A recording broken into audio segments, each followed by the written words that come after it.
वशिष्ठ जी ने उनको श्राप दे दिया था। आपको पता ना क्यों दिया था? आ, हम आपको सारांश में बता देते हैं।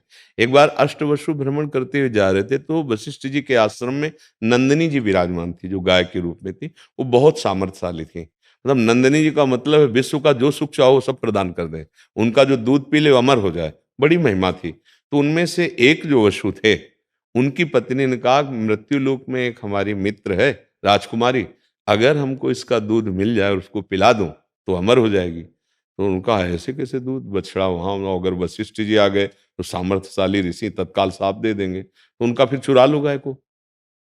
तो इतने महान देवताओं में भी श्रेष्ठ वसु होते हैं, प्रेरणा ऐसी हुई कि उन्होंने ऐसी गलती कर दी, गाय चुरा ली। जब वशिष्ठ जी आए और देखा कि गाय नहीं है, तो ध्यान के द्वारा देखा, अरे इन देवताओं में श्रेष्ठ वसुओं में ऐसी मानुष बुद्धि कैसे आ गई? ये चोरी आदि करना तो मनुष्य बुद्धि में होता है, देव से भी श्रेष्ठ वसुओं में नहीं। तो उनका इनको दंड चाहिए अब, क्योंकि दंड के अधिकारी सामने प्रकट हो गए। और कहा कहाँ? और वो सब डर गए। बोले जाओ तुम मृत्यु लोक में मनुष्य रूप में जाओ, जन्मो। तो 7 चरणों में गिर गए, कहा भगवान मेरा कोई दोष नहीं, बस मैं केवल संग में था। तो उनका जन्मोगे तुरंत मर जाओगे। लेकिन 8वें से कहा तुम विवेकवान होते हुए भी गलत सलाह का अनुमोदन किया, इसलिए तुम्हें पूरा जीवन मृत्यु लोक में रहना पड़ेगा। तो उन्होंने कहा भगवान एक बात मैं मांगता हूं कि वहां मैं अखंड ब्रह्मचारी बन के रहूं, मुझे संयोग किसी का प्राप्त ना हो, क्योंकि जिसके कारण मैं ऊपर से जा रहा हूं वो संयोग मुझे प्राप्त ना हो। तो उनका तथास्तु ऐसा ही हो। अब ऐसे वसुओं को गर्भ में कौन धारण करे? तो माँ गंगा। तो आपको पता है होगा चरित्र कि जो ही बालक प्रकट होता था आके गंगा जी में डाल के डुबो देती थी। जब 8वें का हुआ तो शांतनु जी को रहा नहीं गया। उनका तू कौन है? ऐसी मैं किसी भी स्त्री के हृदय को नहीं देखता कि अपने नवजात शिशु का वध कर दे गंगा में जाके। तू कौन है? स्त्री है या कौन है तू? और ये उन्होंने शर्त रख दी जी, जिस दिन पूछ लिया कौन हो क्या कर रही हो, उसी दिन मैं आपसे अलग हो जाऊंगी। तब बताया कि मैंने पहले तुम्हें इसीलिए नहीं बताया कि तुम्हारी हिम्मत नहीं होती हमारी तरफ देखने की, मैं जगत को पावन करने वाली गंगा हूं। होश उड़ गए कि अभी जो पत्नी रूप में थी ये साक्षात भगवती गंगा जी। तो उन्होंने कहा फिर मैं आपसे प्रार्थना करता हूं कि आप ठीक है, पर आपने ऐसा कृत्य क्यों किया? तो उन्होंने बताया इनको केवल इतना ही समय दिया गया था कि आप इस योनि में आएंगे और तुरंत मुक्त हो जाएंगे। तो देखो हम लोग अपने अज्ञान के कारण कि मेरा बेटा जन्म लेता, मेरा बेटा नहीं, जीव कर्मानुसार जितने सेकंड के लिए, जितने मिनट के लिए, जितने दिन के लिए, जितने महीने के लिए, उससे ज्यादा नहीं रहेगा। जवान जवान लोग चले जाते हैं, नहीं कोई जरूरी थोड़ी कि बूढ़ा होकर के मरे। आप वो तो सब देख रहे हैं, प्रक्रियाएं देख रहे हैं। तो इसलिए विवेक का आश्रय लो तो धैर्य पूर्वक समझ पाओगे, मोह का आश्रय लोगे तो आप भगवान पर दोष दोगे। उस जीव को केवल इस योनि में इतना ही आना था, अब यह मुक्त हो गया पता नहीं, या किसी और योनि में गया, ये तो भगवान जाने, क्योंकि ये सारी बातें उनके हाथ में है। या तो जो उस कोटि के हो, अपने तो केवल उनके विधान को जानते हैं कि भगवान का विधान। हाँ सुनो भरत भावी प्रबल, बिलख कहो मुनिनाथ, हानि लाभ जीवन मरण जस अपयस विधि हाथ, उनके विधान के हाथ में। इसमें असंतुष्ट मत हो, उस जीवात्मा का उतना ही समय।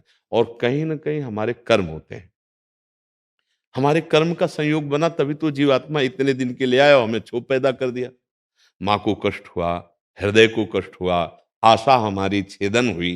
हमारी आशा थी कि हमारे कुल परंपरा को चलाने वाला बालक, ये हमारे कर्मों से ही होता है। एक दिव्य महापुरुष के वचन से हम आपको बता रहे हैं कि एक दो मित्र थे, वो अपने नगर से मानो बंबई गए कमाने के लिए।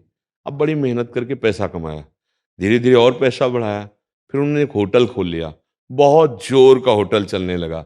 अब करोड़ों रुपए का मालिक। तो उसके मित्र का मन बदल गया कि जा, अगर ये मित्र मर जाए तो पूरे प्रॉपर्टी का मैं अधिकारी। उसने अब मित्र के साथ विश्वासघात, जहर खिला दिया, वो मर गया। सारी प्रॉपर्टी बेची, खूब जमीन गांव में खरीदी, व्यापार बढ़ाया। गांव, अब गांव में जब पूछा कि तुम्हारे साथ जो मित्र गया था, तो उनका वो तो रास्ते से ही अलग हो गया था, हमें उसके विषय में कुछ नहीं पता। अब वहाँ गाँव के लोग थोड़ी बम्बई में देख रहे थे, लेकिन जो देख रहा था, वो रचना कैसी रचता है। अब ब्याह हुआ, कुछ दिन बाद गर्भ रहा, बढ़िया पुत्र पैदा हुआ, अब तो खुशी ही खुशी।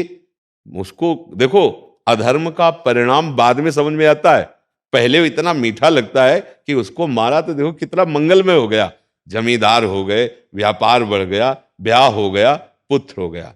अब पुत्र स्वस्थ और इतना लुभावना कि माता पिता दोनों आकर्षित उस पर।